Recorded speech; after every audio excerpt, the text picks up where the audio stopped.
however it comes or whatever the details are, that the last thing that I could be aware of is thinking I loved. So that I think is the most romantic version. That's all there is at the end, we hope, is love.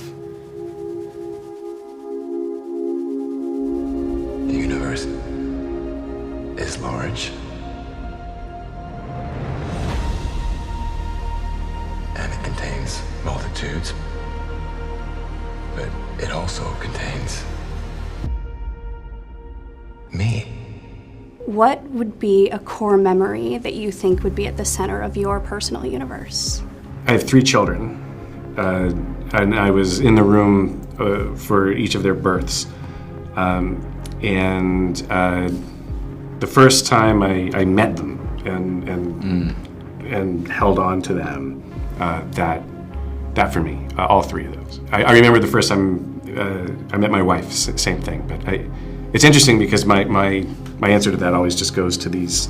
Yeah, those people. Yeah, those people. That's what I feel as my family, their faces. When you said it, I could just see them. It's almost like it's not one memory, it's just them. Yeah. Who they are. Everything that I am is in them, in a way. I have sort of nothing else apart from that. Yeah. Completely agree with that. Well, I think for me, it's when I was young and my just in the early days of my family with my siblings and my parents when they were both much younger than I am now, and just the formulation when we were all in the same house together in East London, and just the way that sort of worked in the sort of early 80s, and just us being all in each other's lives in that way, and I feel like those times were really just sort of really formulated a lot of the ways that I look at life and look at the world. I think for me, it would be my dad making my teddies talk to each other.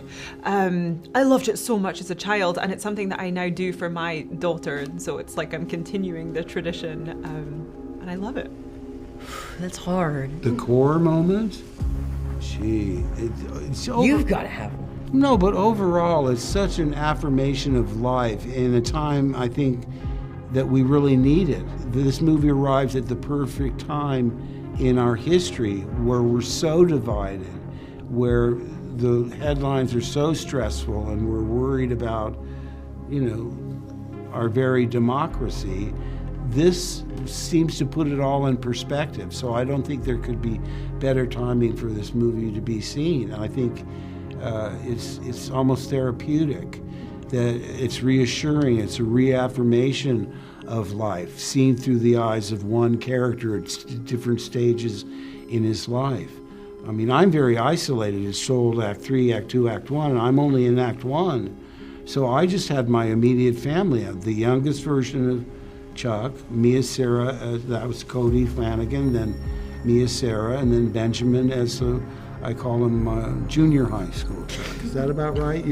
You were 12, weren't you? Okay. 12 and 12, yeah. Yeah, and it was idyllic for me. It was just living in sort of a make-believe world where you're very content. Now, his life is underscored with tragedy, with the loss of a daughter and a potential granddaughter in this accident that's mentioned. But again, that's part and parcel of the whole thing. You suffer through unimaginable tragedies, but there's always something to live for.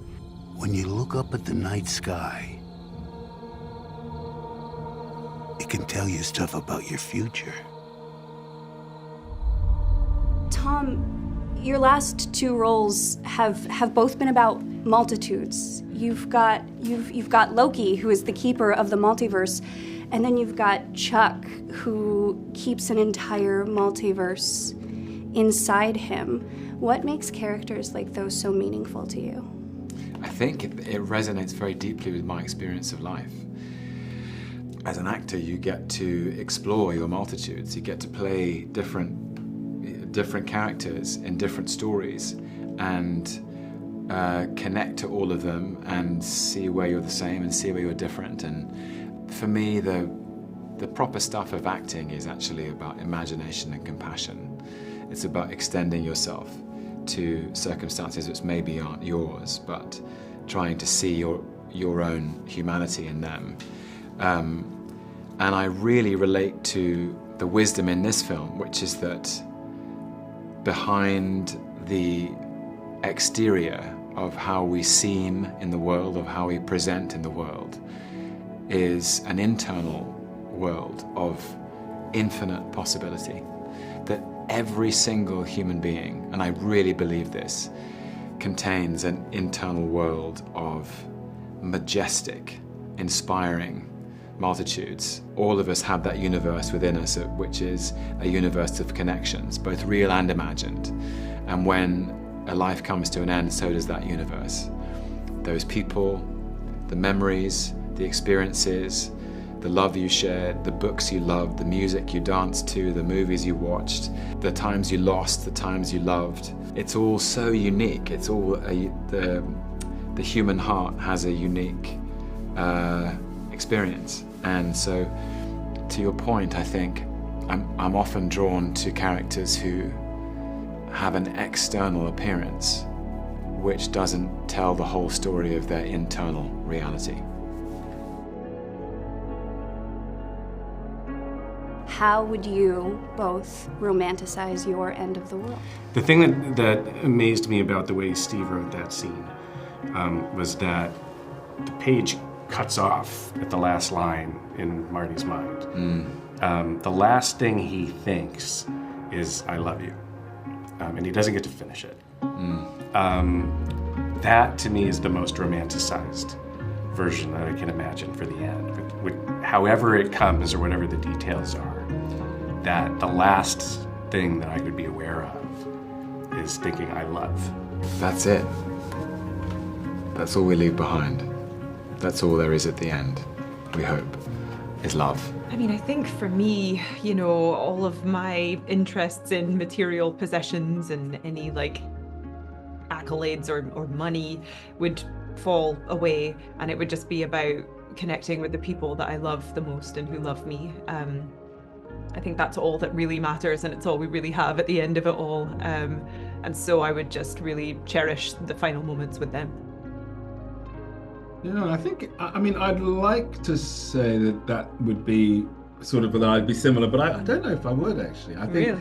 yeah, I feel like there's a kind of, I feel like actually like Martin in the film, there's a kind of really pragmatic streak to him, you know, just like of just sort of doing and maybe it's a sense of denial, you know, but it's like what occupies, doing the work of the day, you know, and still being kind of practical and still sort of, even when it's hopeless, still sort of wondering if there is a solution somehow that's going to pop out at the last.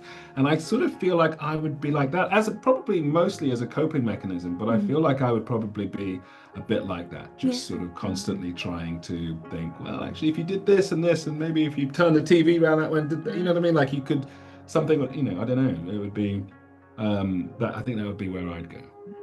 Tom, Mike has this habit of, you know, when he brings in a new actor, you are a part of the Flanagan family forever. What was it like joining that? Was it intimidating or was it exciting? It was completely extraordinary.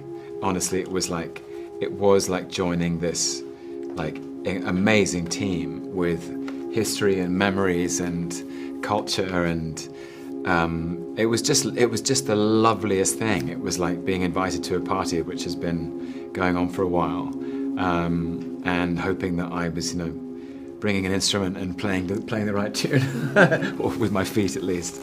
Yeah, it was. I'm so proud and happy and honoured that Mike asked me to be part of it, and I can tell like it's a part of who Mike is, and a part of the enormous heart that he has, that people love him and want to work with him again and again and again and again, and that trust and that connection just deepens every time. So yeah, I hope it's not my last one. No, Tom's immediate family. Okay. I love Mike. I met him briefly after the audition process on Zoom, and it's funny, we both totally geeked out about being able to work with Luke Skywalker. Yeah, of course. And then I met him in person for the first time. It was about the first week of when Tom was shooting, and Mike was so generous and so kind, and I loved getting to work with him. And every scene, he knows what he wants. He's such a visionary, and it's just an absolute pleasure to be in the same room as a genius as he is. He's such a kind person. Yeah. He's so even-keeled, as Benjamin says. He knows what he wants, but the atmosphere is like a family. There's no tension or people throwing props and storming off the set. In my experience, There's nothing on that set. He's just. I've never heard him raise his voice. Never seen him lose his temper.